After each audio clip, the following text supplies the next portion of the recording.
Hello chinausing, ngasisu video ama pudun laksariko. Ngasi video jina kari video no hai matamda Rubi mining tawugi video ni. Rubi je yamna koigi potential yamna wang ba koigi pai dagi hena potential wang koi nam khakni. Pai je launch tawgre ko map. Pai je mamang thada launch tawgre. Haujik 150 554 adumaina mai price lay bani ko. Ado 154 55 sumaina lay. Adu yamna mi mayam je yamna chakna gre ko khoi sajan no ma na mai tahudaba dagi KYC adaba du tawdaba na khoi matam cha cha na tahudaba gi ko.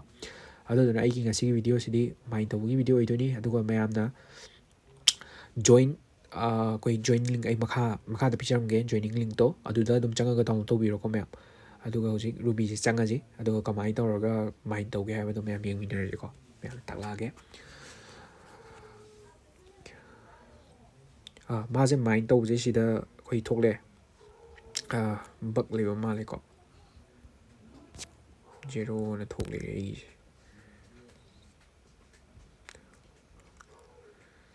bug leiramme. Okay here kai no da okay yare ko mayam ai 5 ka da tan da ngai ri tan basu kuidri ko si je mining tawba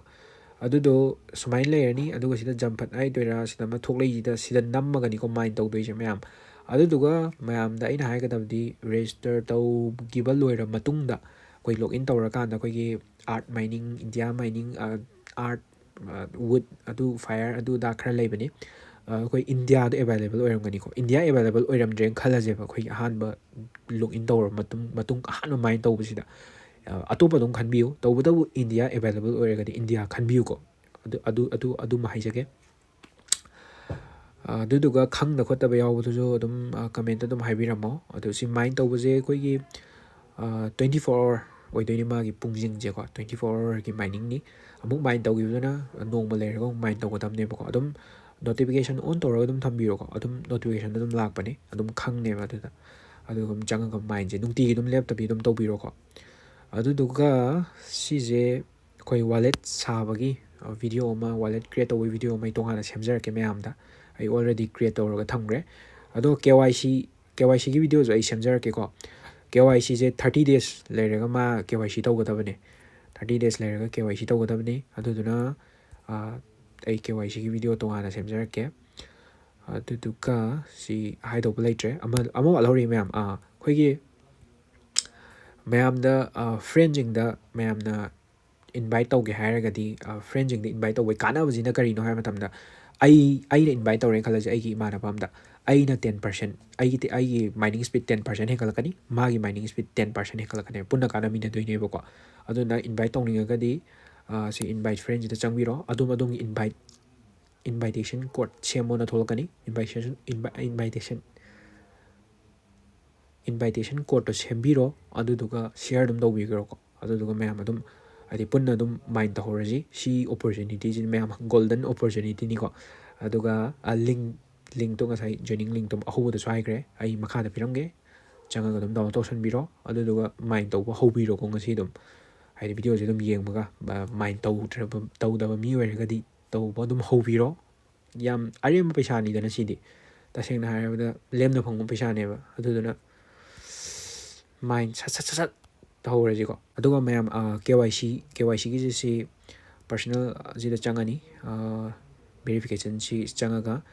KYC ya thoi ji oidoi ni ko si KYC se not verified ana thari tawdri ko si tawba matamda gari makhon taramani ko mayam haidi sorka thangnari aduduna mayam ngakpiu complete ownership information over 30 days and haije sida khanbigadamni ko mayam maramdi sidi exploit Rubi di pamu idana Rubi 30 Rubi amaga khoigi pai amagi value dagi helakadoine ba aduna pamu banina adu tawbiro no aduna dum invite adum gi friends jing invite tawbiro invitation code sembiro aduga thuna dum tanbiu sije aina hana talen aina hana henena leite ko mayam haidi mayam gi friend circle adaidi family leiriba khangna chanaba mayam do adudu na hena yamna haidi invite tawra hapa ngamagadi adumna dum hen gi doini ko aduduna ꯑꯗꯨꯃꯥꯏꯅ ꯂꯩꯔꯦ ꯑꯗꯨꯒ ꯉꯁꯤꯒꯤ ꯚꯤꯗꯤꯑꯣꯁꯤꯗꯤ ꯁ꯭ꯋꯥꯏꯗ ꯂꯣꯏꯁꯤꯟꯖꯔꯒꯦ ꯃꯊꯪꯒꯤ ꯚꯤꯗꯤꯑꯣꯗ ꯑꯩꯈꯣꯏ wallet ꯁꯥꯕꯒꯤ ꯚꯤꯗꯤꯑꯣꯁꯤ ꯄꯨꯔ ꯂꯥꯛꯀꯦꯀꯣ ꯑꯗꯨꯒ ꯃꯌꯥꯝ ꯂꯣꯏꯁꯤꯜꯂꯛꯄꯁꯤꯗ ꯃꯌꯥꯝꯅ ꯁꯞꯄꯣꯔꯠ ꯇꯧꯕꯤꯕ ꯑꯣꯏꯅ ꯆꯦꯅꯦꯜꯁꯦ ꯁꯕꯁꯀ꯭ꯔꯥꯏꯕ ꯇꯧꯕꯤꯔꯝꯃꯣ ꯑꯗꯨꯒ ꯃꯌꯥꯝꯅ ꯒ꯭ꯌꯥꯟ ꯇꯥꯗꯕ ꯈꯪꯗꯕ ꯌꯥꯎꯕ ꯃꯌꯥꯝꯗꯣ ꯀꯃꯦꯟꯇ ꯑꯗꯨꯝ ꯍꯥꯏꯕꯤꯔꯝꯃꯣ ꯑꯩꯅ ꯈꯪꯕꯈꯩ ꯑꯣꯏꯔꯒꯗꯤ ꯑꯩ ꯑꯗꯨꯝ ꯁꯤꯌꯔ ꯇꯧꯖꯔꯛꯀꯦ ꯑꯗꯨꯒ ꯑꯩꯅ ꯉꯥꯡꯈꯤꯕꯁꯤꯗ ꯂꯥꯟꯈꯤꯕ ꯌꯥꯎꯔꯒꯁꯨ ꯃꯌꯥꯝꯅ ꯅꯅꯥꯎꯅꯤ ꯅꯆꯥꯅꯤ ꯈꯜꯂꯒ ꯉꯥꯛꯄꯤꯌꯨ ꯁꯤ ꯍꯥꯏꯔꯒ ꯚꯤꯗꯤꯑꯣꯁꯤ ꯃꯇꯥꯡꯁꯤꯗ ꯂꯣꯏꯁꯤꯟꯖꯒꯦ ꯌꯥꯏꯐꯔꯦ